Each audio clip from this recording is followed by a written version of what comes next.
Albert Camus. Noces.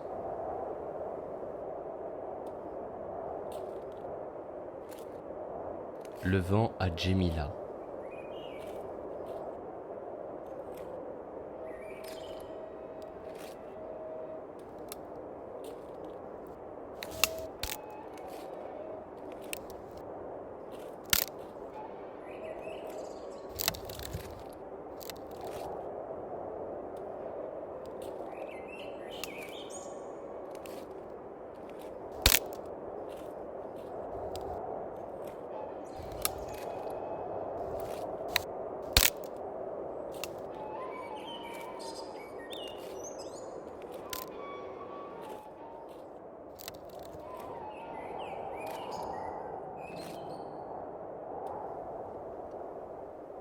Il est des lieux où meurt l'esprit pour connaître une vérité qui est sa négation même.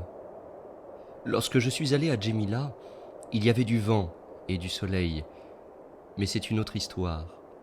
Ce qu'il faut dire d'abord, c'est qu'il y régnait un grand silence lourd et sans fêlure, quelque chose comme l'équilibre d'une balance. Des cris d'oiseaux, le son feutré de la flûte à trois trous, un piétinement de chèvres, des rumeurs venues du ciel, autant de bruits qui faisaient le silence et la désolation de ces lieux. De loin en loin, un claquement sec, un cri aigu marquait l'envol d'un oiseau tapi entre des pierres. Chaque chemin suivi, sentier parmi les restes des maisons, grande rue dallée sous les colonnes luisantes, forum immense entre l'arc de triomphe et le temple sur une éminence, tout conduit au ravin qui borne de toutes parts Djémila, jeu de cartes ouvert sur un ciel sans limite. Et l'on se trouve là, concentré, mis en face des pierres et du silence à mesure que le jour avance et que les montagnes grandissent en devenant violettes. Mais le vent souffle sur le plateau de Djémila. Dans cette grande confusion du vent et du soleil qui mêle aux ruines la lumière, quelque chose se forge qui donne à l'homme la mesure de son identité, avec la solitude et le silence de la ville morte. Il faut beaucoup de temps pour aller à Djémila. Ce n'est pas une ville où l'on s'arrête et que l'on dépasse. Elle ne mène nulle part et n'ouvre sur aucun pays. C'est un lieu d'où l'on revient. La ville morte est au terme d'une longue route en lacets qui semble la promettre à chacun de ses tournants et paraît d'autant plus longue.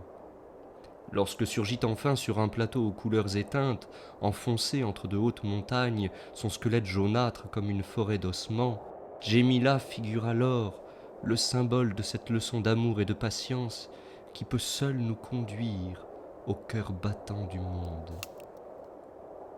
Là, parmi quelques arbres, de l'herbe sèche, elle se défend de toutes ces montagnes et de toutes ces pierres contre l'admiration vulgaire, le pittoresque ou les jeux de l'espoir. Dans cette splendeur aride, nous avions erré toute la journée. Peu à peu, le vent, à peine senti au début de l'après-midi, semblait grandir avec les heures et remplir tout le paysage. Il soufflait depuis une trouée entre les montagnes, loin vers l'est, accourait du fond de l'horizon et venait bondir en cascade parmi les pierres et le soleil. Sans arrêt, il sifflait avec force à travers les ruines, tournait dans un cirque de pierre et de terre, baignait les amas de blocs grêlés, entourait chaque colonne de son souffle et venait se répandre en cris incessants sur le forum qui s'ouvrait dans le ciel. Je me sentais claquer au vent comme une mâture, creusée par le milieu, les yeux brûlés, les lèvres craquantes. Ma peau se desséchait jusqu'à ne plus être mienne. Par elle, auparavant, je déchiffrais l'écriture du monde. Il y traçait les signes de sa tendresse ou de sa colère, la réchauffant de son souffle d'été ou la mordant de ses dents de givre, mais si longuement frotté du vent, secoué depuis plus d'une heure, étourdi de résistance, je perdais conscience du dessin que traçait mon corps. Comme le galet verni par les marées, j'étais poli par le vent, usé jusqu'à l'âme. J'étais un peu de cette force selon laquelle je flottais, puis beaucoup, puis elle, enfin, confondant les battements de mon sang et les grands coups sonores de ce cœur partout présent de la nature. Le vent me façonnait à l'image de l'ardente nudité qui m'entourait, et sa fugitive étreinte me donnait, pierre parmi les pierres, la solitude d'une colonne ou d'un olivier dans le ciel d'été.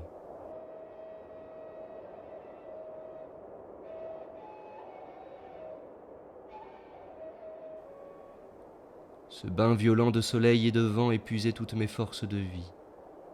À peine en moi ce battement d'ailes qui affleure, cette vie qui se plaint, cette faible révolte de l'esprit. Bientôt, répandu aux quatre coins du monde, oublieux, oublié de moi-même, je suis ce vent. Et dans le vent, ces colonnes et cet arc, ces dalles qui sentent chaud et ces montagnes pâles autour de la ville déserte. Et jamais je n'ai senti ici avant à la fois mon détachement de moi-même et ma présence au monde. Oui, je suis présent. Et ce qui me frappe à ce moment, c'est que je ne peux aller plus loin. Comme un homme emprisonné à perpétuité, et tout lui est présent. Mais aussi comme un homme qui sait que demain sera semblable et tous les autres jours. Car pour un homme, prendre conscience de son présent, c'est ne plus rien attendre. S'il est des paysages qui sont des états d'âme, ce sont les plus vulgaires. Et je suivais tout le long de ce pays quelque chose qui n'était pas à moi, mais de lui, comme un goût de la mort qui nous était commun. Entre les colonnes aux ombres maintenant obliques, les inquiétudes fondaient dans l'air comme des oiseaux blessés.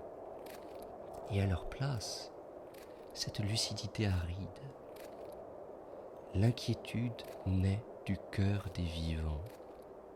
Mais le calme recouvrira ce cœur vivant. Voici toute ma clairvoyance. À mesure que la journée avançait, que les bruits et les lumières étouffaient sous les cendres qui descendaient du ciel, abandonné de moi-même, je me sentais sans défense contre les forces lentes qui en moi disaient non. Peu de gens comprennent qu'il y a un refus qui n'a rien de commun avec le renoncement. Que signifient ici les mots d'avenir, de mieux-être, de situation? Que signifie le progrès du cœur? Si je refuse obstinément tous les plus tard du monde, c'est qu'il s'agit aussi bien de ne pas renoncer à ma richesse présente.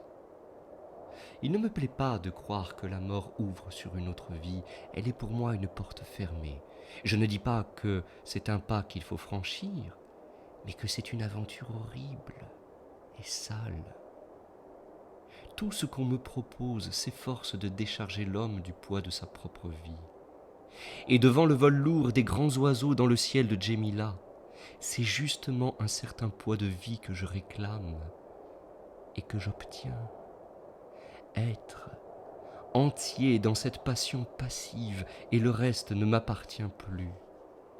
J'ai trop de jeunesse en moi pour pouvoir parler de la mort, mais il me semble que si je le devais, c'est ici que je trouverais le mot exact qui dirait, entre l'horreur et le silence, la certitude consciente d'une mort sans espoir.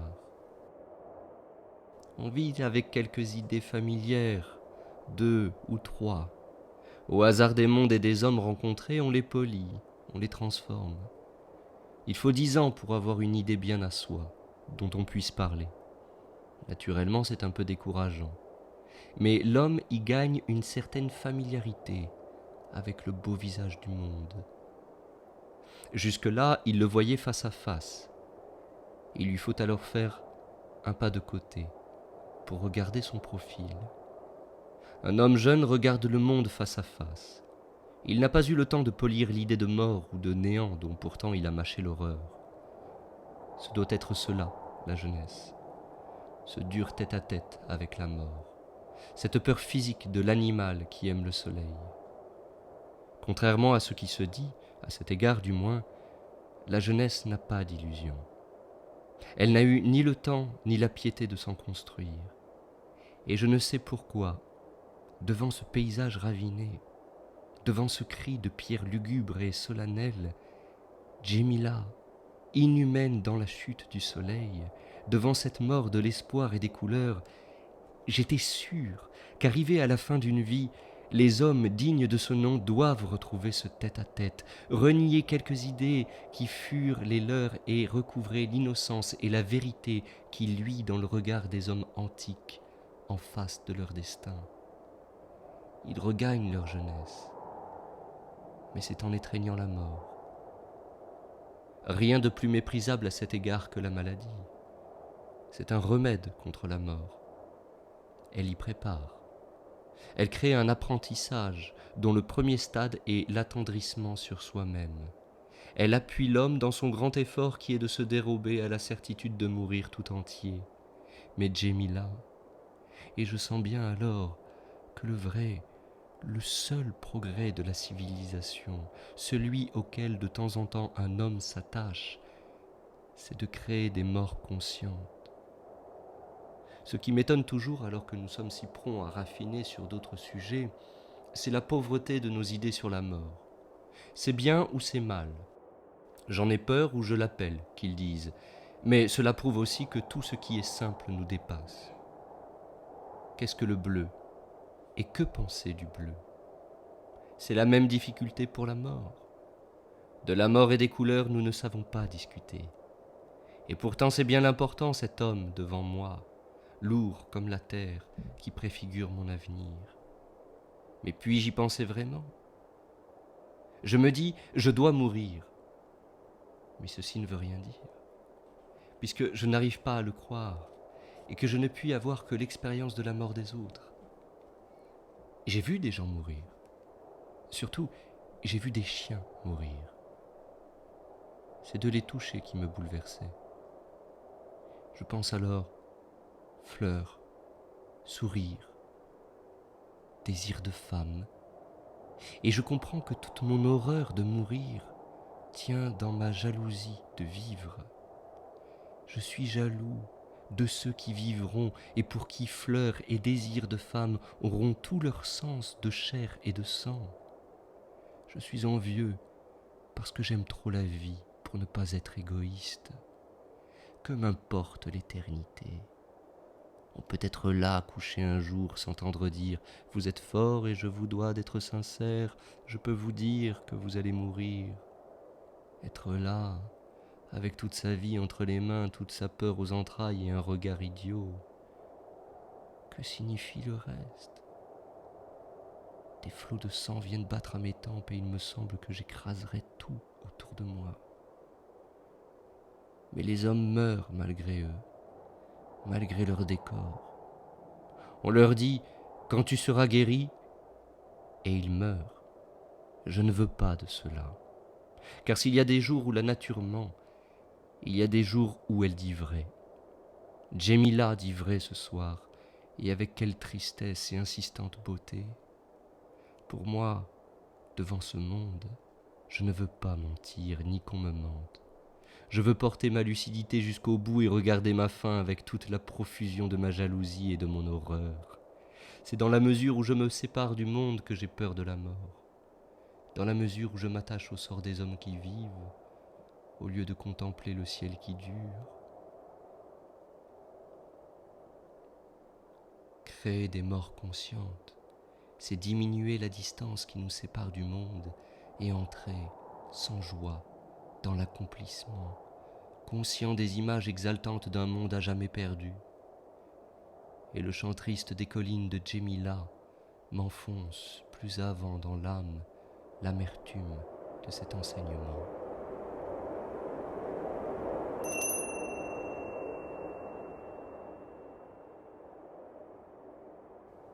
Le vent à Djémila, Noces, Albert Camus.